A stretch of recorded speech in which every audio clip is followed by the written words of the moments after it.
Good afternoon, ladies and gentlemen. Thank you very much for joining us today. It's my pleasure to introduce Professor Sajjad Rizvi. He is a professor of Islamic intellectual history and director of the Center of the Study of Islam at the University of Exeter in the United Kingdom. He is an intellectual historian trained at Christ Church, Oxford, and Pembroke College in Cambridge. And he's written extensively on the history of philosophy, mysticism, hermeneutics in the early modern Islamic East. He has numerous publications on Mullah Sadra and metaphysics and other publications. And today he will be speaking to us about sectarian relations or sectarianizing the Sunni-Shia divide in the Middle East towards a unified theory. Sajjad, that's the clicker, and if you like the podium or seated as you please. I'll stand. Thank you, Fana, and thank you all for coming.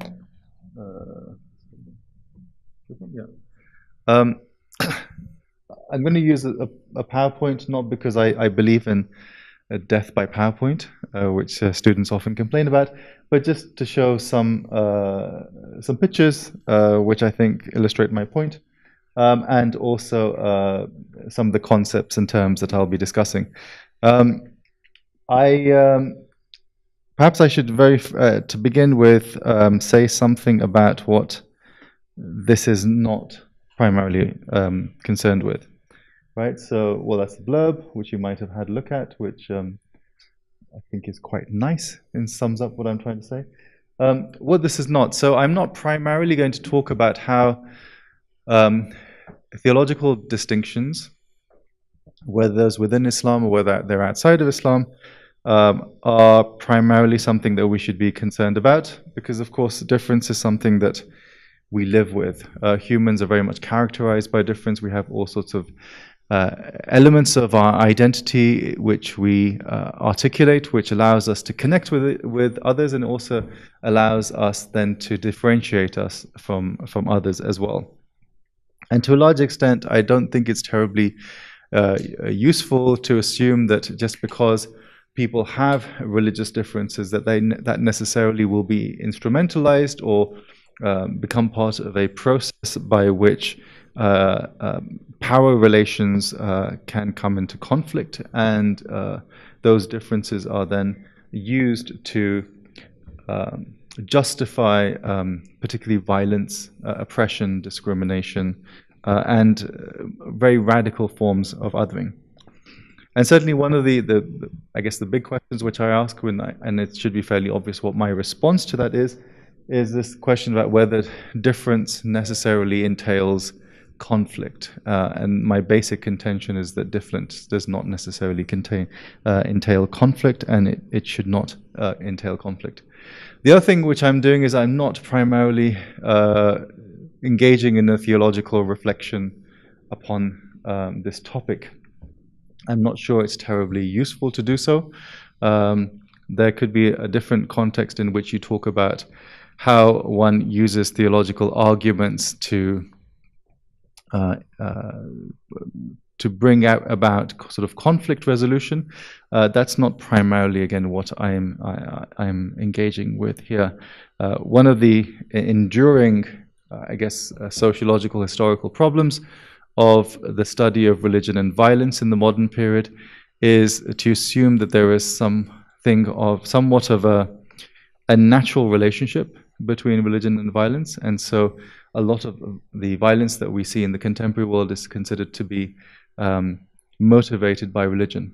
And so what then people often assume is, if that's the case, then surely the best way to address that is by using religion itself.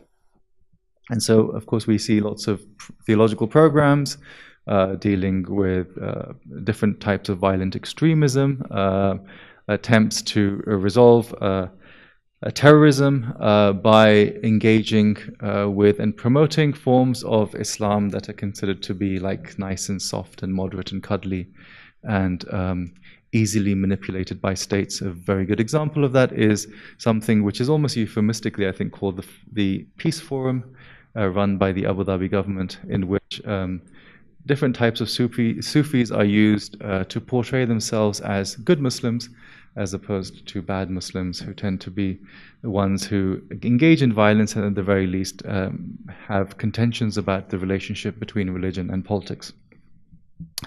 And this of course is open to criticism. A lot of what I have to say assumes a secular context and a secular frame of analysis. So let me start with a critique before I try to move towards a more positive resolution. So I'll start with what I'm going to call sectarianism, and then I'll move towards sectarianizing. You're all familiar with this sort of map, I am assuming. It's a very common one, which has been repeated kind of almost ad nauseam, at least since 2003. And it basically assumes that the nature of various types of conflicts in the Middle East, particularly in Iraq in this context, is because you have three basically incommensurable groups of people with incommensurable sets of beliefs which clash with each other and entail an inevitable spiraling into violence. And surely the best way to do that is either by producing some sort of balance of power between these three groups, or potentially to divide the country into three units.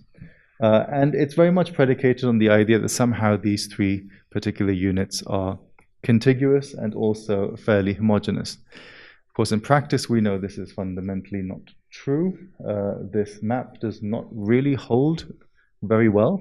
There's plenty of intermarriages. There are tribes which are mixed in the south and in the north. Even the attempts in the early period by the American administrations when they were running Iraq to try and establish sectarian quotas which would apparently ensure that the different groups had a fair share of the cake didn't necessarily work in establishing the sort of balance of power that one want to have. Now, let's pursue this issue of sectarianism a bit further and see how it tends to be defined and used in a lot of the existing literature out there. For example, in the looser sense, it's this idea that one has an excessive adherence to one's particular sect, confession, and community, and that excessive adherence leads to a preference of those who hold the same identity, and their preference then goes further into then articulating discrimination and animosity towards those who do not profess that identity. It leads to forms of othering, bigotry, hatred based on rather essentialized monolithic notions of the superiority and inferiority, comparatively speaking, of these different groups. And so then the conflict, those sorts of conflicts are seen as fundamentally defining the nature of politics. There's a sense in which the overemphasis on sectarian division, sectarian conflict in the Middle East posits at least two kinds of basically neo-Orientalist notions. One is the idea that there is something unique or quite different about the Muslim world and about the Middle East. And the other one is that fundamentally the difference between, say, us enlightened rational Europeans and those irrational individuals in the Middle East who basically hold strange ideas and profess adherence to, in its more kind of polemical and pejorative terms, fight in the name of sky fairies, is a difference between us and them.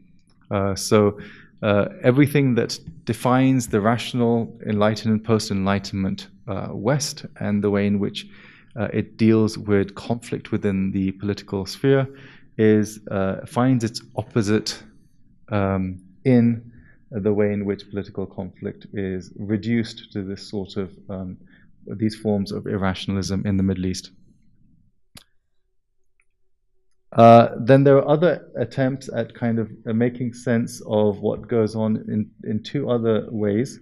One is to suggest that actually what's going on, oh, that skipped a bit too fast, that what's actually going on in terms of a conflict that we define in religious terms is somewhat of a proxy war between two states who are considered to represent these two main Muslim theological categories, with the Saudi kingdom representing the Sunnis and Iran representing the Shia.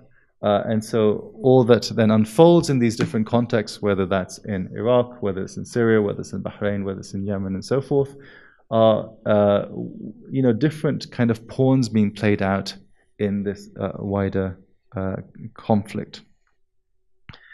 Associated with that is this rather ahistorical notion, which goes back to something that you will have come across many times, which is this notion of age-old hatreds. There are continuities in peoples, and there's a sense in which, at one level, what happened in post-2003 Iraq was a continuation of something which began in 680. I assume you will understand the reference, but we can come back to that if you don't spot it immediately. And in more proximate terms, it's the continuation of the Safavid Ottoman wars from the early modern period. So there is this continuity of two blocks defined by religion who have always been at each other's throats, and it tends to conflate this difference in discord with wider notions of a conflict in religion. Parenthetically, I'll just quickly say that this does not mean it doesn't mean that I don't think that religion, cultural memory, and history do not matter, but rather it's a question of how they're used and instrumentalized. And let me just quickly show you a couple of these pictures. You will be familiar with these sorts of pictures that one finds. What I find quite amusing, if you know anything about the British media scene, the Spectator, which is a sort of a slightly right-leaning, some would say extremely right-leaning magazine, they've actually used that cover 3 times in the last 8 years. Exactly the same image, which is quite astonishing. And often the headline has been very similar, and in many cases the article are written by different people, but they are very similar in content. And they're particularly talking about how it is that things go back to the Iranian Revolution in 1979. But it's interesting how you have this kind of caricature, and those of you who might be familiar with the longer history of rather derogatory and basically racist caricatures will notice that there are continuities with anti-Semitic imagery, which are clearly present in these two pictures as well. And next to this is this thing of why they hate each other. Magazines like to simplify and make binary oppositions. And so it seems to me that when people talk about the Middle East, there are either two types of uses of hatred. One is, why do they hate us? And the second one is, why do they hate each other? And they often tend to be connected with each other. And then you have these kind of tussles. It's interesting that it also seems to come down to religious leaders, as if they're the ones who are really, in many ways, leading the violence, when that is not necessarily the case. Let me just go back a bit to some of the historical frames. So I'm going to continue just for a few more minutes developing this idea of the approaches which I think are not terribly useful, which assume sectarianism as an essentialized picture, an ontological state.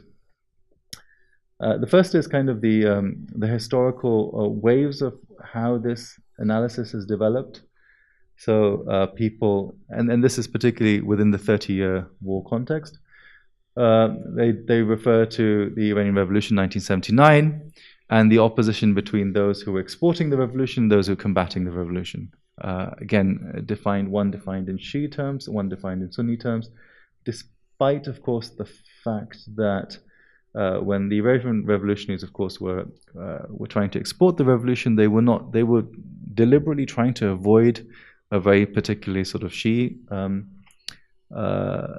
appeal. And those who were combating the revolution, most famously the formation of the GCC in the Gulf, were far more interested in their own particular state interests and were not terribly interested in whether this was articulated in religious terms.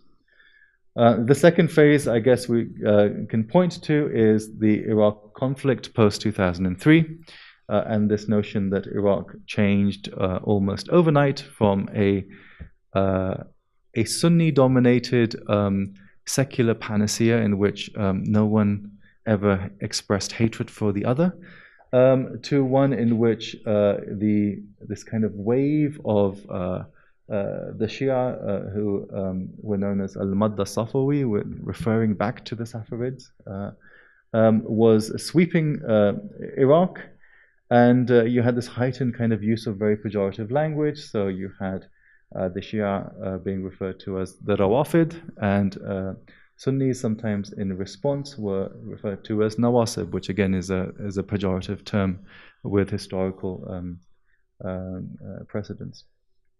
And then more recently, of course, you have the 2011 so-called Arab Spring, the sets of uprisings, which were very clearly sectarianized.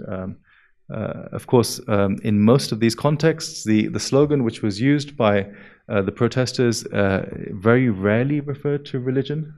It usually just referred to the fact that people wanted to overthrow the system that exists in these places.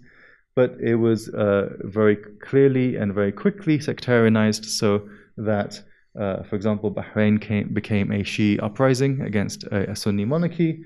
Yemen was defined as a Sunni-Shii conflict. Of course, in that context, Shii primarily means Zaydi, although the interesting thing about Yemen since then, particularly since 2015 with the Saudi intervention, is that there's deliberate avoiding of the mention even of the word Zaydi. And on the one hand is the suggestion that the Houthis are actually Ithna Ashari 12 Shia, and on the other hand, basically saying, well, it doesn't really matter. The Shia, doesn't matter what their internal differences may be. They represent this wider conglomerated threat.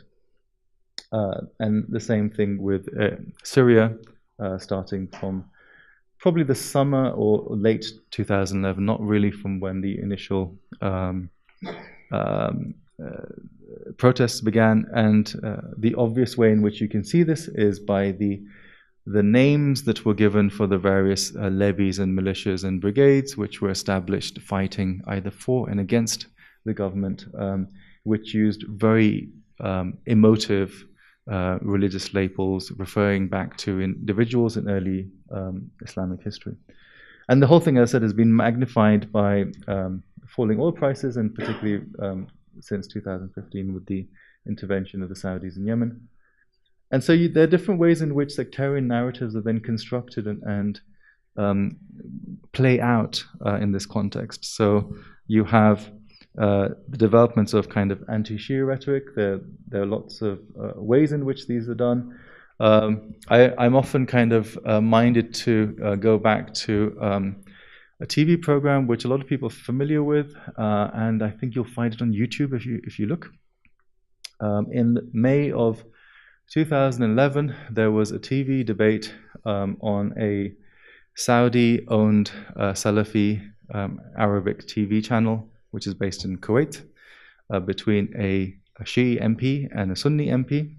The slightly ironic thing is that the Shii MP came from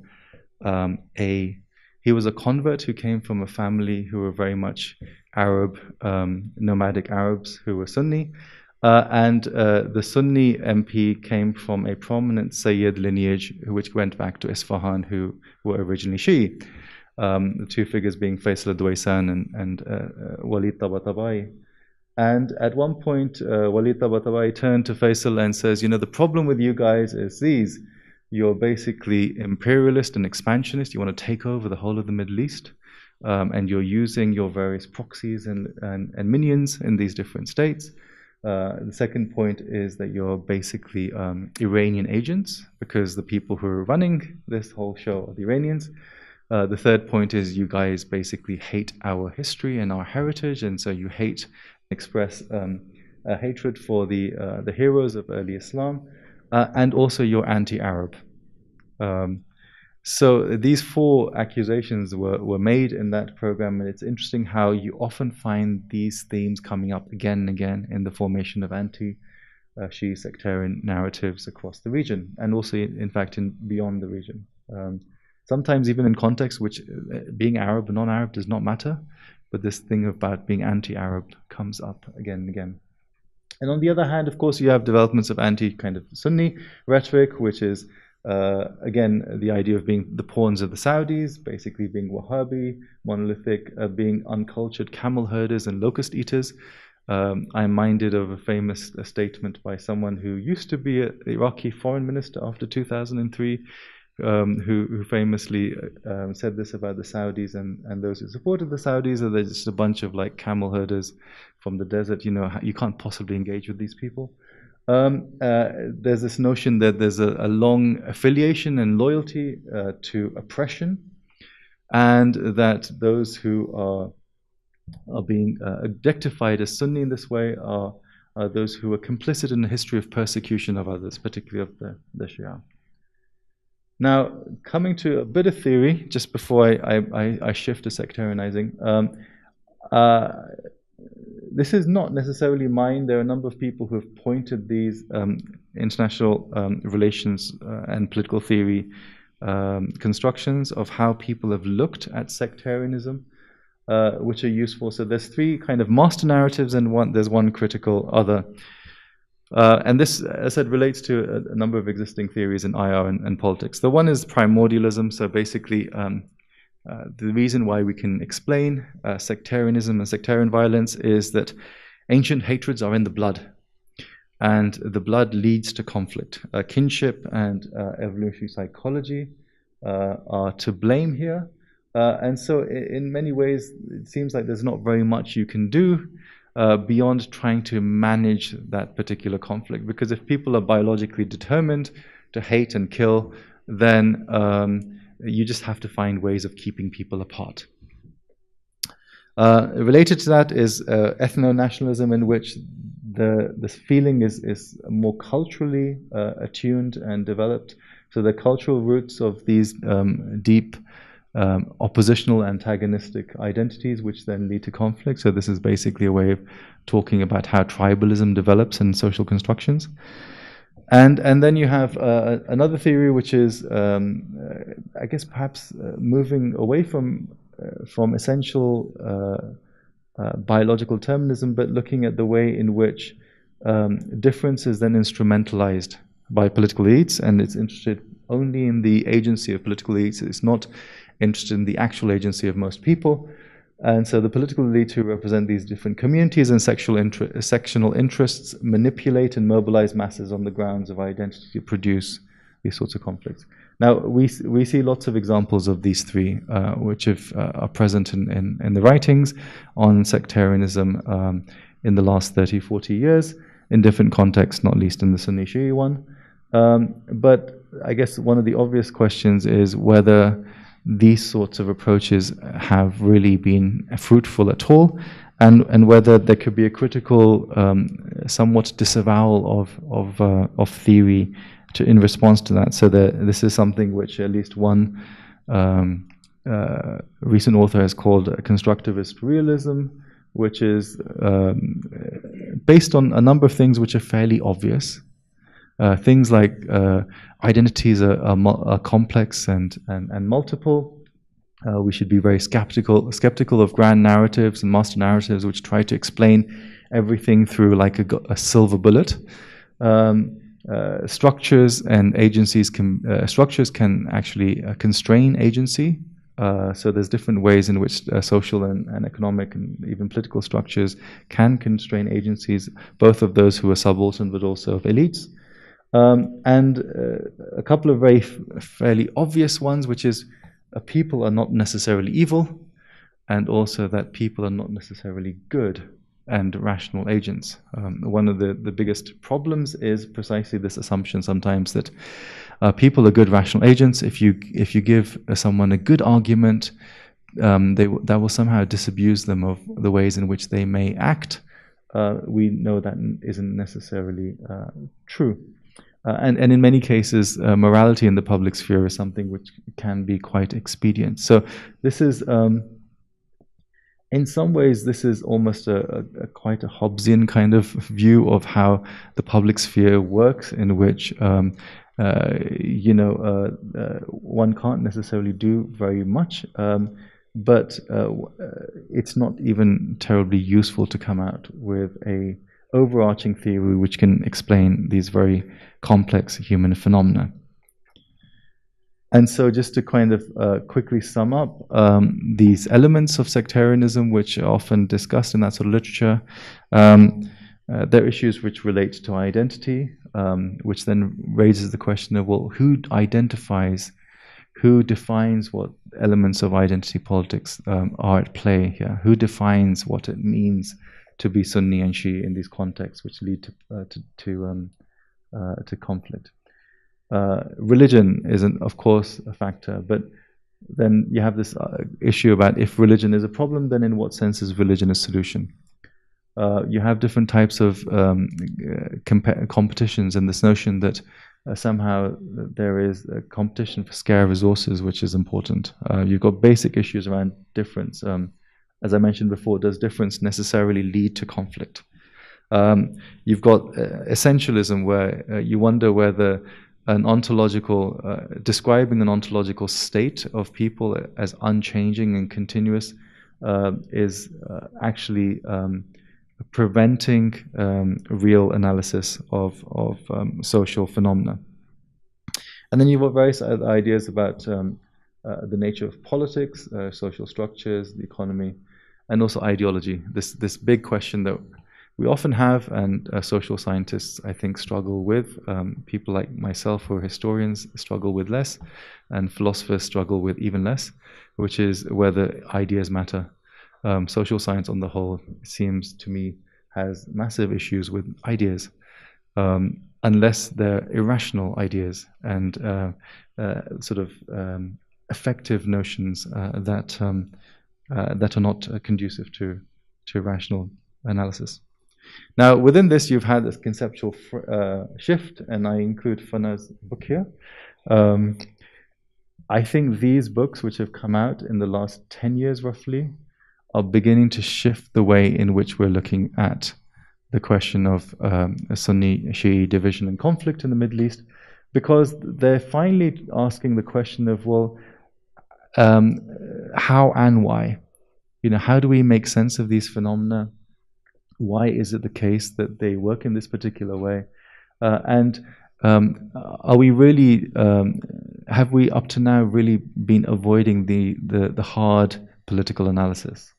And we've been avoiding the way in which processes produce narratives, processes produce forms of othering, processes basically produce violence. And so you have here the dynamics of Sunni-Shia relationships, which is primarily Belgian academics and others. I think this is the oldest of the books in this group. You've got Fana's book, which was originally a PhD at Exeter, which we're quite proud of, which looks at how that worked out in a particular context. And I think for a lot of the analysis, Iraq remains a very important case study of looking at how it is that sectarianization and the exploitation of difference works. And then you've got these two more recent ones, one officially called Sectarianization, which is partly how I've nicked the title. It's from this book, edited by Nader Hashemi and Danny Postel, and more recently Beyond Sunni and Shia, which tries to do that in slightly less theoretical terms, I think.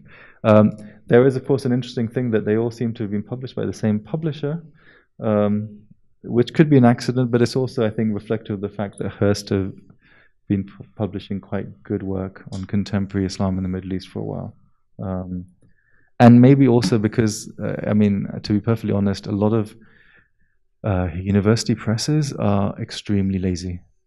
So if you speak to Oxford or Cambridge, they like you to simplify categories, and they like binaries, and they like easy things, and they don't like footnotes. It's a massive kind of dumbing down of the university presses.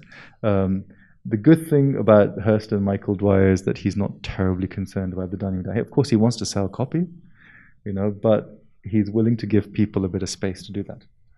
So, moving towards sectarianization, and I'm going to finish this rapidly, quite simply, because a lot of what I'm going to say will be in the last slide, which is someone described as hugely idealistic and cannot possibly be done in this world. But we'll get to that. The moving away from sectarianism as kind of an ontological snapshot of how things are towards sectarianization as a political process. So avoiding religious reductionism. If someone is Sunni, they will necessarily be this. If someone is Shia, they will necessarily be that. Historical reductionism, well, it was like this 1,000 years ago, so it must still be the case. You find this in lots of different contexts. You'll have people saying, well, they were killing us in Baghdad like 1,000 years ago. Or in an Israeli context, I remember a friend of mine saying, they were killing us like in 1932 in the old city. And I'm like, you're 20. What does that even mean? Alongside that, this question of why it is that people even use labels such as Sunni-Shii. Why do you have political parties which are defined in this way? Why are militias defined in this way? And why is it that we're using these categories to define conflict? One, as a passing point, let me just mention that I'm not primarily talking about what's sometimes called cultural or institutionalized sectarianism, of which the best example is Lebanon. There's a whole other question about how in Lebanon it's like a facade and you're only like 5 minutes away from like bloody civil war again, which some people love to talk about. But I'm not talking about sectarianism, which is then kind of deeply embedded in the way in which quotas work out in a political and cultural system. And there are some other examples. Lebanon is probably the best example. The simple point I want to make is that sectarianization as a process involves lots of different factors. It's multi-causal as well. If one looks at sectarianism purely as an ontological snapshot, which assumes that Sunni means this and Shia means this, then of course one has to look in terms of why it is that in certain contexts you get conflict and why is it that in certain contexts you don't. And the obvious kind of examples of, well, there's elements of deflecting from the inadequacies of a particular political system. There's the attempt to ensure the survival, the legitimacy of a system. It's about consolidating power. And it's often very useful to blame one's problems on others. There are ways in which identities, if they're flattened out, it makes the management of conflict in politics easier. There's ways in which the media is instrumentalized in this. So I guess perhaps because there's a lot of work on social media about how individuals in person can be something and individual persona on social media can be quite something else. And so it's often social media in particular which is used to instrumentalize quite nasty behavior against others. And also wonder whether, I think one of my kind of important points is whether you can move away from this notion that politics fundamentally is about a zero-sum game. So if someone's going to do well out of a political arrangement, then someone has to do badly out of that as well. And behind this, again, there's another conception I have which is fairly obvious, which is that I think sectarianization as a way of understanding politics is something which is fundamentally modern and can't really be projected back. So can you move towards a unified theory of how this works? Is it possible? Is it desirable? I tend to think it's not necessarily that easy to make sense of.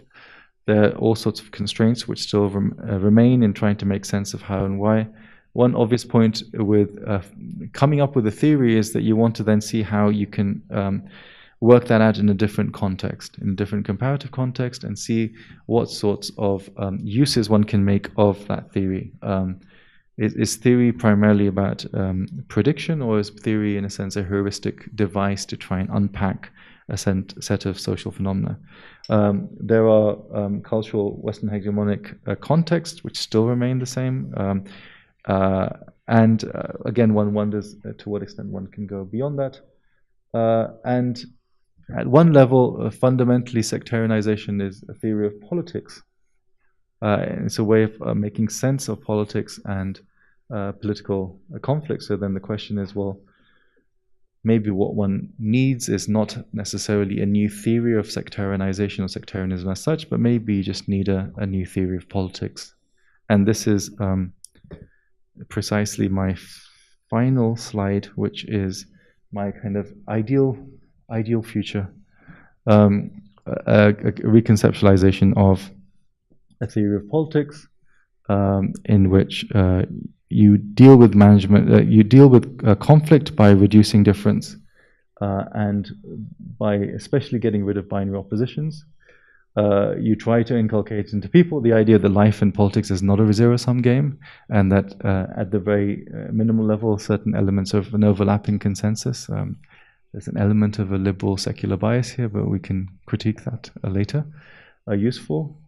You have to have the sense of imagining mutuality, that individuals, particularly in the public sphere, do need to be able to see the other as themselves, famously articulated in a series of reflections on identity by Paul Ricoeur, and that the recognition of religion and culture for the flourishing of human life is quite useful. So religion and culture don't have to be instruments for violence and othering and quite bestial behavior, but can actually be used to help people become human.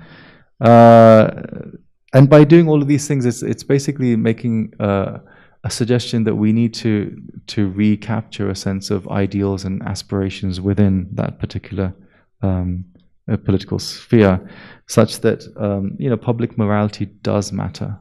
Going back to the earlier point where political morality is considered to be expedient, maybe we should take public morality seriously, the way in which people deal with each other, and so they deal, and how they deal with issues of quality life and the flourishing of individuals, which go beyond this kind of rather Hobbesian conflict for scarce resources within us. So massively idealistic, probably a bit crazy, but just fundamentally thinking that these frames that we have, which exist about conflict, about difference, about sectarianism, need to be rethought in terms of what we want our politics to look like.